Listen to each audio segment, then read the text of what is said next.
DMTV Info, votre chaîne d'information en temps réel.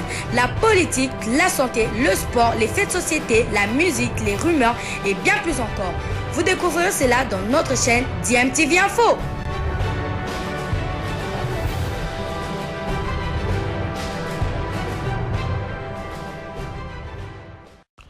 Vous êtes sur DMTV, bonjour ou bonsoir, tout dépend de l'heure à laquelle vous nous suivez. Tout plaisir est pour nous de vous retrouver, mais surtout de savoir que vous êtes nombreux en train de suivre votre chaîne YouTube DMTV.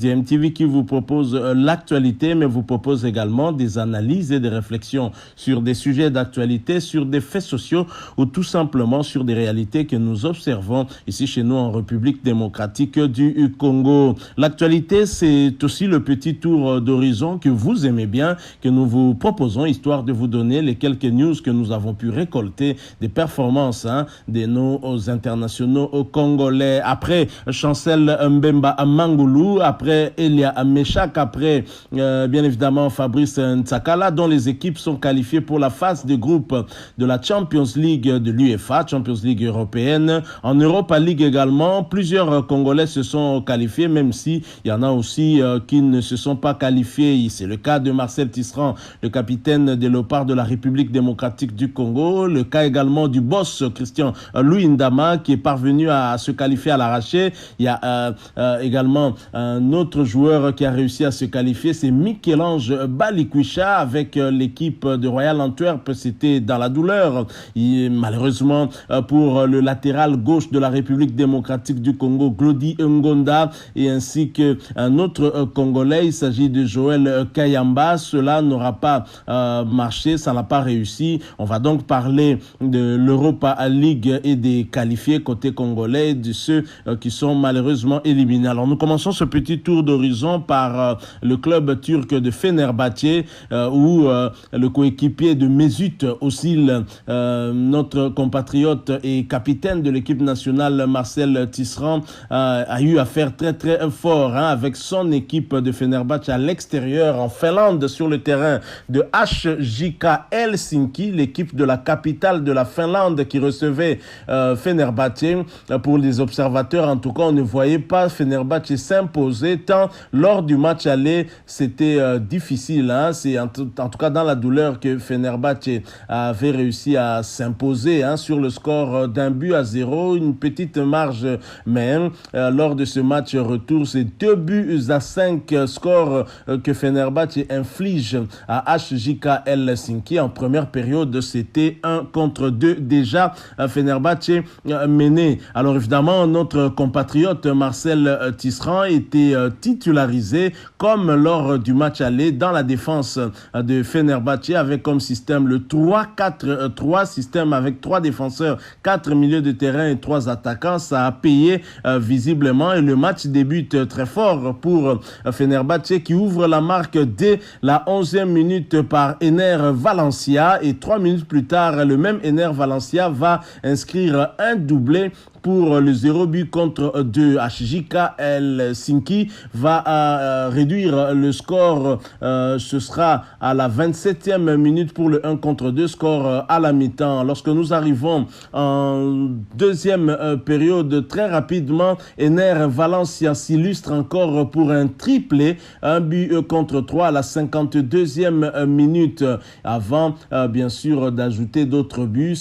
Il laisse cette fois-ci à ses coéquipiers d'inscrire d'autres buts, mais avant cela, HJK va encore une fois par toujours le même joueur Riku Riski qui va réduire la marque pour le 2-3. Lui inscrit aussi son doublé, insuffisant pour titiller cette équipe de Fenerbahçe puisque dans les temps additionnels, dans l'espace de 2 minutes, Fenerbahçe va encore marquer 2 buts, coup sur coup. Donc d'abord à la 90e minute plus 2, soit à la 92e minute pour le 2-4 par Fati, et ensuite sur penalty, Mati va inscrire le 5e but pour le 2-5 à la 94e minute.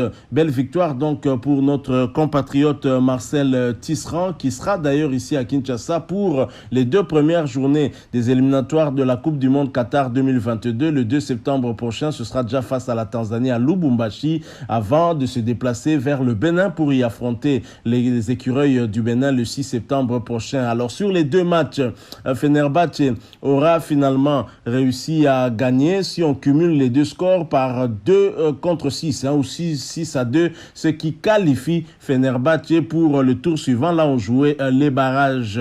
Alors les prochains matchs, en attendant en tout cas le tirage au sort du côté de l'Europa League. Prochain match, c'est déjà rapidement en championnat. Dans 3 jours, le 29 août 2021, Fenerbahçe va se déplacer sur le terrain de Altaï. Voilà donc tout en ce qui concerne Marcel Tisserand, le capitaine de la République démocratique du Congo. Nous poursuivons bien évidemment ce petit tour d'horizon.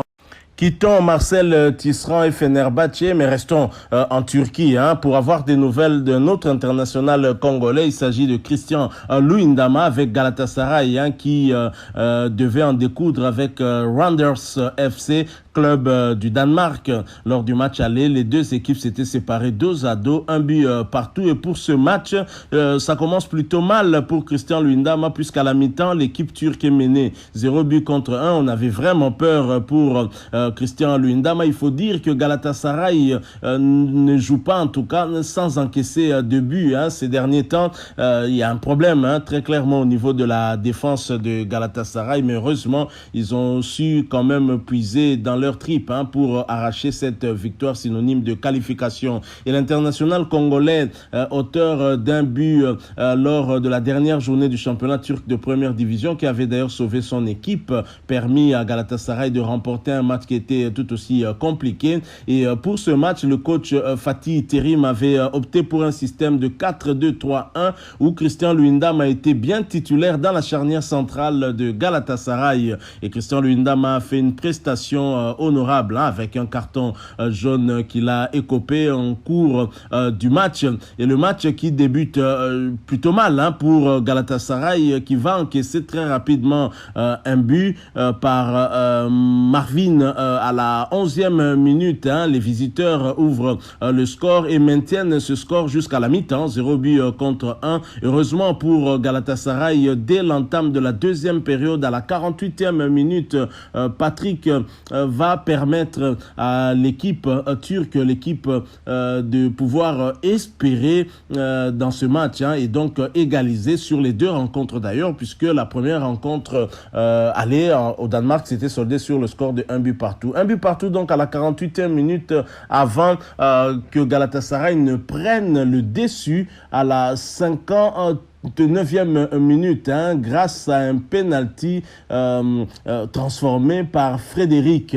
Et après, bien évidemment, le match ne va pas s'équilibrer. C'est vrai que Galatasaray aura manqué des opportunités, puisque Galatasaray s'est montré aussi dominateur en termes de possession, avec une possession à 63% contre 34% laissée aux Danois de Randers FC. Et Galatasaray va finalement tenir son match et surtout le score jusqu'au terme de cette rencontre. 2-1, un score qui permet à Galatasaray de se qualifier sur les deux matchs. Galatasaray aura ainsi gagné 3 buts contre 2. Félicitations à Christian Luyendama qui se qualifie, tout comme Marcel Tisserand. Christian Luyendama qui est attendu ici en République démocratique du Congo pour le match, les deux rencontres des deux premières journées des éliminatoires de la Coupe du Monde Qatar 2022. Vous le savez, il est parmi les 24 sélectionnés d'Hector Raoul Cooper. Alors, pour Galatasaray, maintenant, le travail est fait. Après avoir été éliminé en Champions League par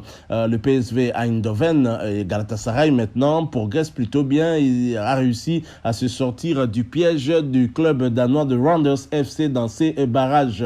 Le prochain rendez-vous pour Galatasaray, ce sera le 29 août 2021 prochain, avec ce déplacement du côté de Kasimpasa dans le cadre du championnat turc de première division. Voilà tout pour ce qui concerne le boss Christian Luyendama, qui retrouve peu à peu son sourire et son niveau. Et nous espérons en tout cas que tous ces bruits, les rumeurs tout autour de son éventuel départ, et qu'il ne serait plus dans les plans de jeu de Fatih Terim, son entraîneur, sera derrière lui, qu'il se concentre sur ce qu'il sait le mieux faire.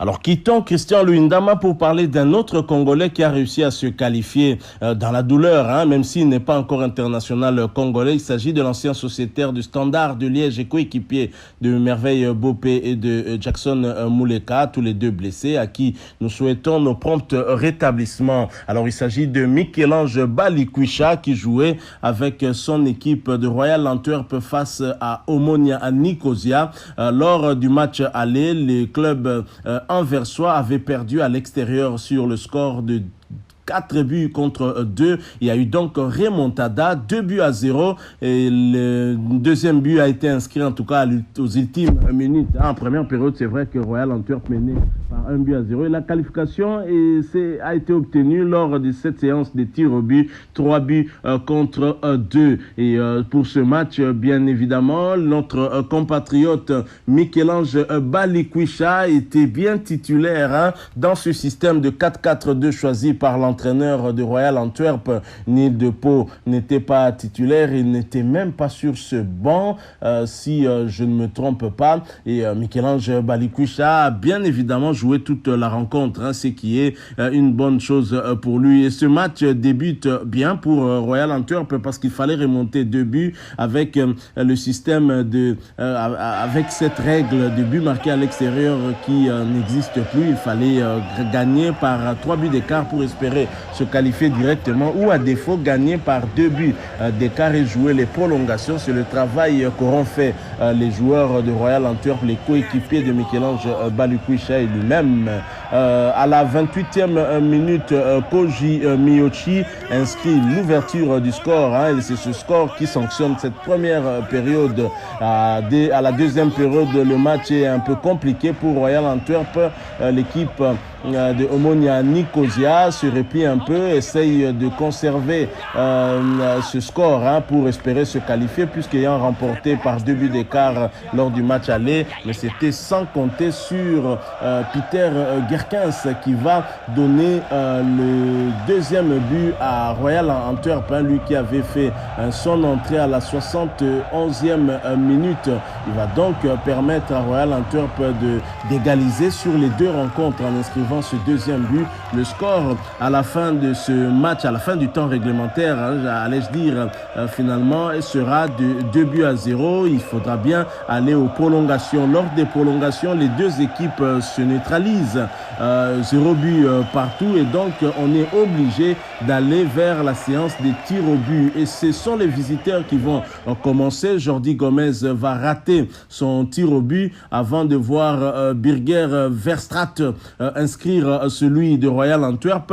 Et pour leur deuxième but, les visiteurs vont également marquer par Iai Believe qui va donc égaliser. Et Peter Gerkens qui a donné l'espoir, qui a remis Royal Antwerp, en tout cas dans ce match, Royal Antwerp va rater son tir au but. Heureusement pour lui, Yann Lekjax va également rater pour les visiteurs, donc Omonia Nicosia, avant de voir Jones Egenstein inscrire le deuxième penalty de Royal Antwerp.